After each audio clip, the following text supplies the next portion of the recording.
Hej! Swedish Terapeut här. Tack så mycket för coming. Thank you for coming.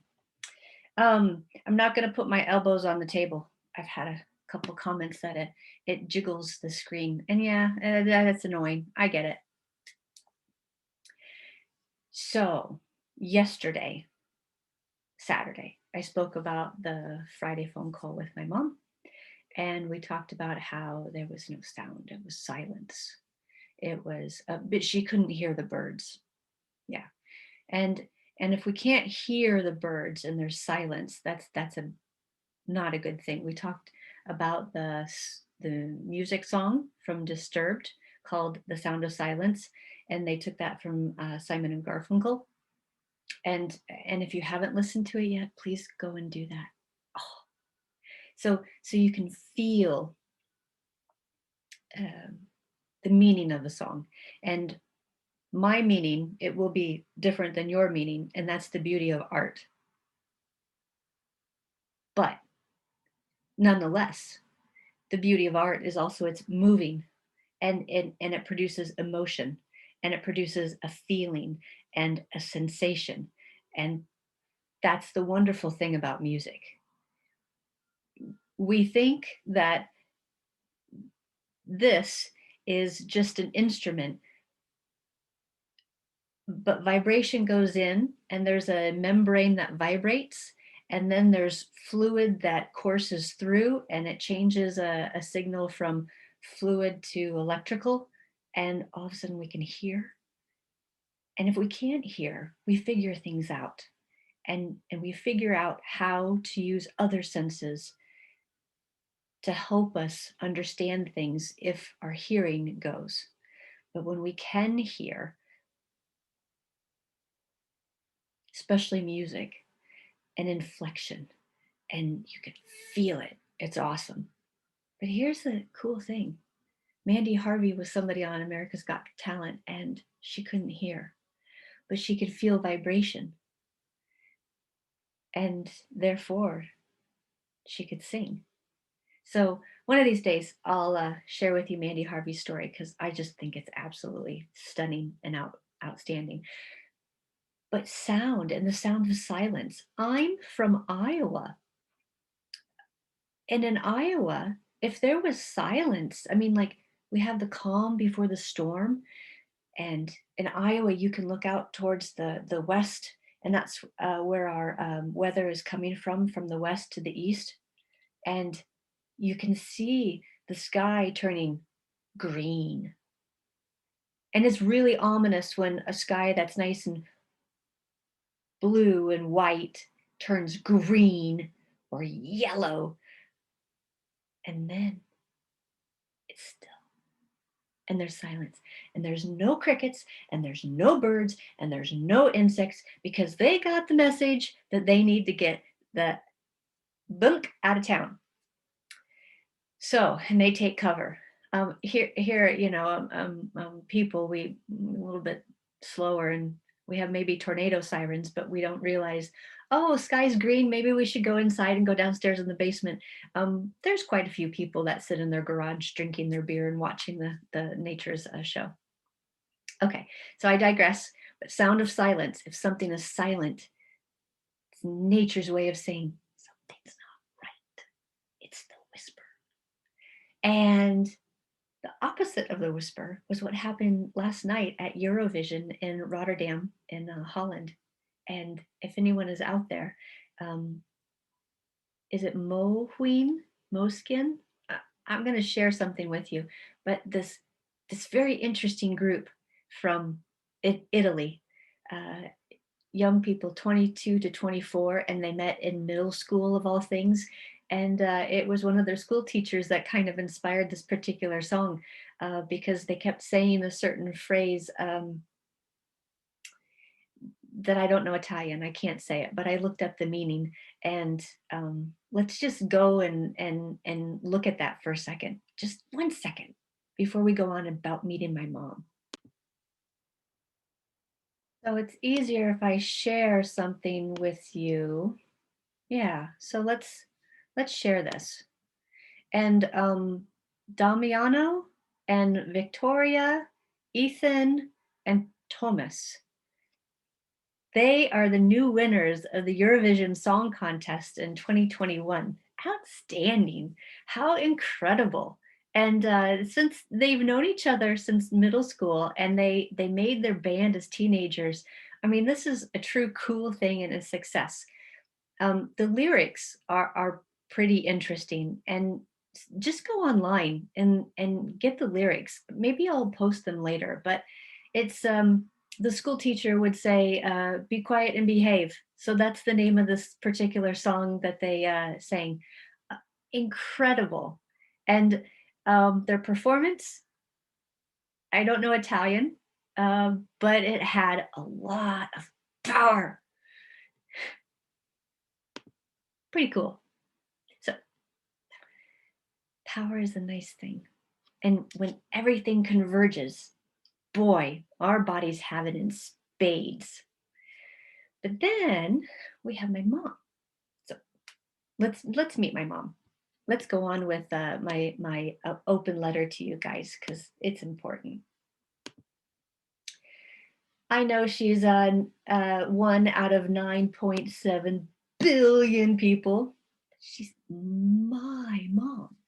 So we ended yesterday with the crying Indian, very similar to the crying Swedish Terapeut after she got off the phone with her mom because the depression is coming back. But I linked it up with the Indian tear from 1970 because things 50 years later just don't seem to change. And people are still throwing crud out the window, making nature their private soap tuna, which is trash can. So my question to all of you, dear young people and common folk, is can we do things differently? And now you get to meet my mom. And my mom was a redhead, and she learned to squat, and she learned to be curious, and she's an amazing woman. But she had to fight pretty much every step of the way.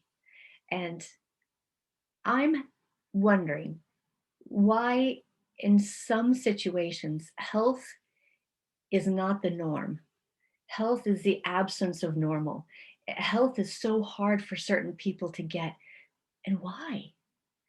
And how did my mom go from this bendy, floppy, flexible, wonderful redhead, all the way to no joy, no drive, no curiosity? So I'm going to borrow from the French suffix et and make a word Happité. Oh, speaking of France, they also got number 2 in the Eurovision Song Contest. And if you want to see power, that woman, I don't know her name, but she's fantastic. The song was beautiful, and and um, and she did an incredible performance. So just type in Eurovision Song Contest and have some fun with those different contestants, and look up Iceland and oh, Lithuania, the yellow. Oh, awesome. And the Netherlands, they did a good job too. Love their dancing. And Finland, another hard rock band. Super awesome. Okay. So my question to you is about my mom. How did she lose her curiosity? I just don't think it's a possibility for us to go through life without the curiousness. You know, in order for my mom to move, she had to learn how to walk. She had to learn how to put her foot on the ground. And from a baby, we learn to crawl, and we learn to sit up, and we learn to get on all fours, and we learn to pull ourselves up. And we do this all through perception. And Sue Hitzman has done a nice job with her MELT education for a lot of the therapists going through her MELT education to explain the fascial net and how incredible senses like body sense is important for us because it's perception. And if we lose it, we go from this to something else. So I'm going to go back a little bit and take a step back because I am not against medicine. I like Western medicine. After skydiving and breaking both legs, it really helped me. There's a really good reason that we have acute care. And if you're in a car accident, you want to go to a surgeon, you want to go to a hospital. And I see their struggle with this coronavirus that we all have. And by the way, the Iceland group, they couldn't perform live because one of their band members was tested positive for COVID. So if you guys are out there, Iceland, you had such a fun song, and I hope your band member is better. See how my train kind of goes off the track, but that was important. So let's go back to Western medicine. It's evidence-based, which means that nowadays I won't be buried and have to put a bell on my grave in case they bury me alive, because they know when I'm dead, which is not the case before. It'd be horrible to be buried alive, I think. And then I also won't be bled to death. I mean, in the United States, the President Abraham Lincoln was shot in the head and he survived, but they pretty much, they bled the poor man to death. And that's horrible that the treatment was the one that killed him. And then George Washington, first president of the United States, he had retired and he was living on his estate, and he went out for a ride with a horse, and it was a wet, dreary day, and he came home and he had a little bit of cough. And so his doctors, being the White House doctors and taking good care of him, they did everything of the day, which meant they blistered him and they fed him something, so he pooped everything out, and they fed him another thing, and so he threw everything up, and they took out his blood. So they basically dehydrated him, and people can die from that. Organs will fail. And I say that we've gotten better in Western medicine, but then I also have a little asterisk here that after May 3rd and 7th, when I took some time off from doing You Deserve to Know, uh, I'm starting to think a little different. I am. Oh, and here's this cool thing. Be very glad we have evidence-based medicine, because you no longer will drown in the Thames River and have tobacco smoke, which was known as a stimulant, shoved up your butt in order to resuscitate you. Yeah, yeah. Okay, there's my mom. She's so cool, toddling around. We talked earlier about body sense, and body sense is both touch and our drive, our will, our wants, our needs, and the two senses together make body sense. So my mom learned to do everything she needed to through body sense.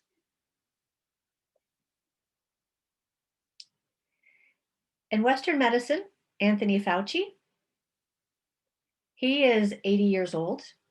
And just wait 1 second.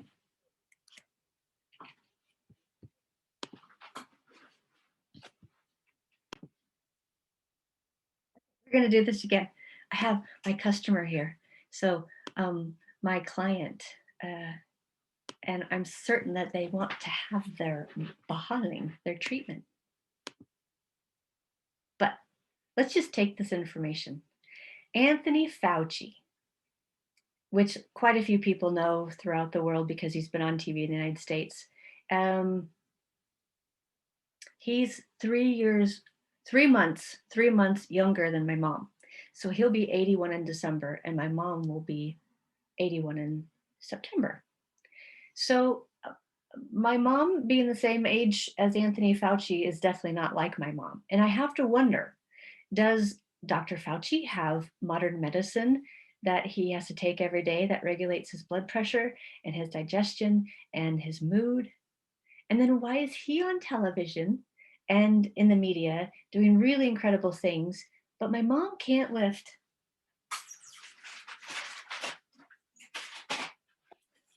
2 of these, which is 1 liter. She can't lift it up. She has no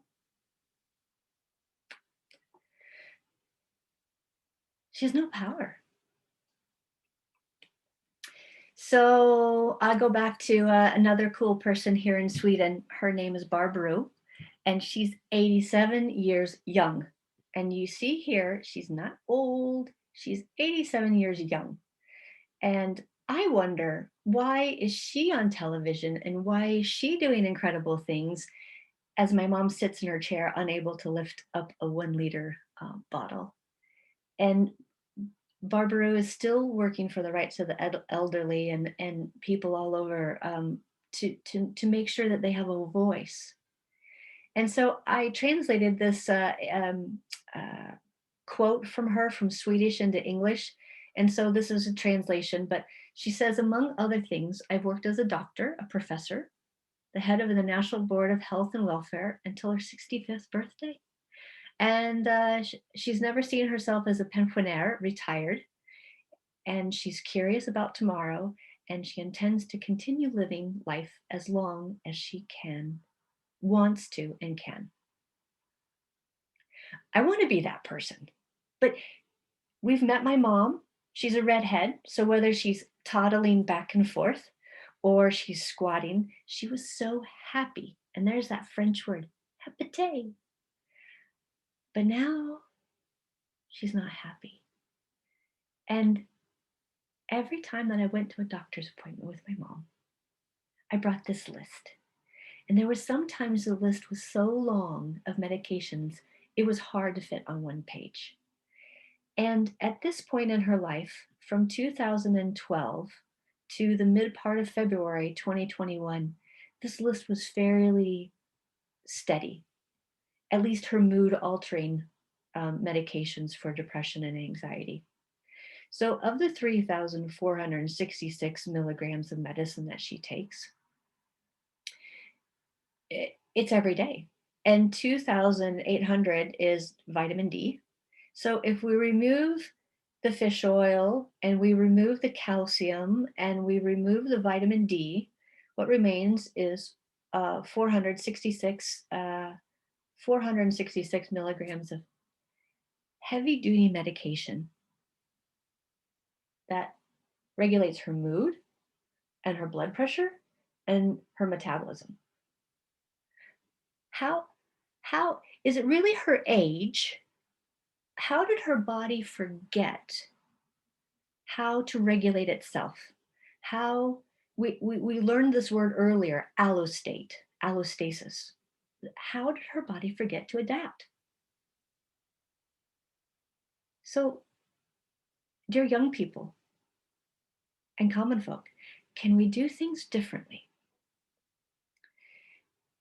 Was it really her age, or was it something else that made it much harder for her to adapt?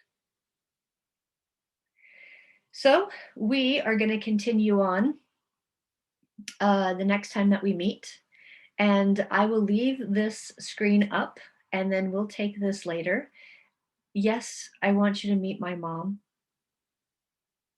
because she's my mom. And if anybody has had a loved one or has felt depression themselves, I am truly sorry. There's no part of me that wishes that on anyone. But I want to take this up with you because our nose, inside, our mouth, our ears, our eyes, our skin, all these sensory perceptions, they are full of mucous membranes. And that's where the sensors live. And that's where the receptors live. And that's where the nerve endings live. And that's where nerves live. And if those mucous membranes are dry, we have problems. So let's agree to talk next time about the organ of body sense and my mom. And if you could, take 5 minutes of your time and just go on to this website here for the researchers. They described something that they found recently in the skin, but watch the first part of the video. And then At the 4-minute mark, watch what they have to say about pulling hair and our emotional response. Please. So I will wish you hej då. Vi ses igen and have a wonderful day. And go listen to some awesome music from the Eurovision Song Contest. It's on YouTube. And find your own favorite band or country, and see what you think about all that amazing talent and feel. Tack så mycket. Hej då! It's wonderful to see you. Take good care of yourself.